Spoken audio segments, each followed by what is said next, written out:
guys, it's Alice, and today I thought I would recommend to you some of my favorite true crime books. So I've got books on here dealing with pretty gruesome stuff like rape and murder and stuff like that, and I am aware that that is not everyone's jam, but that is what most true crime books are. But just so you know, if you're not into that, at the very end, I do have a true crime book that is not about any of that at all. We're gonna start with the gruesome stuff though, and the first book I want to recommend is a classic, and it is In Cold Blood by Truman Capote. This book digs into the case of the murder of a family in Kansas in 1959, and it takes a look at everything that went on before, during, and after the event. It's a very thorough book, and it contains a lot of details, not just about the murder, but about all the people involved. And I thought that was really interesting because I really felt like I got to know them. It's a pretty intense book in parts, but it's a very interesting case and a very interesting book. Secondly, we have got Missoula by Jon Krakauer. This book deals with rape culture on college campuses in America. So the book sort of discusses how these cases are handled all over the country, but it focuses on the University of Montana. And we get to read several personal accounts of people who have been raped while they were students there. What I like about this book is that I felt like it dealt with this topic in a critical but really sensitive way. And there's a lot of information in here, but it doesn't ever really feel overwhelming.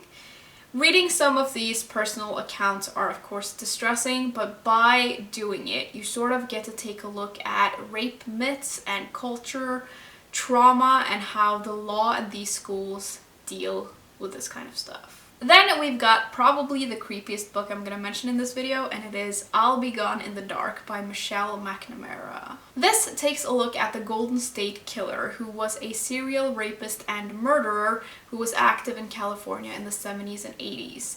And this is a pretty brutal book. Like, some scenes in here are just so terrifying, and it's the kind of book that's so creepy that it is a little bit unnerving to sort of read when you're home alone and it's dark outside. The author of this didn't actually finish this book by herself because she sadly passed away before she could, but most of it is written by her, and you can really tell how devoted she was to trying to figure this out, and that makes for a really interesting book, I think.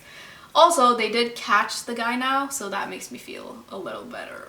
Second to last, we have got The Fact of a Body by Alexandria Marzano-Lesnevich. This is true crime, but it's also a memoir, and in it we get to know this lawyer who has worked a lot with people on death row, and through one of the cases that she works on, a lot of stuff that happened to her as a child is brought to the surface. This is pretty intense and very emotional, and I really applaud the author for having let us into the deepest and darkest parts of her past and her family. It is a very painful book, but it's also very powerful. Lastly, like I promised in the beginning, we've got a little bit of a lighter book. So there's no murder and no rape in this, but it's still very exciting, and it is The Feather Thief by Kirk Wallace Johnson. So I know this is gonna sound a little ridiculous, because this is about a guy who broke into a science museum and he stole a bunch of birds because he wanted their feathers to make these fly fishing things. I know that doesn't sound that interesting, like that's not really something that I thought I would be interested in, but this is so fascinating and like weirdly exciting. We get to read about the history of evolutionary theory in this, we get to explore the Victorian era, and we also get to see this weird underground fly fishing tying community.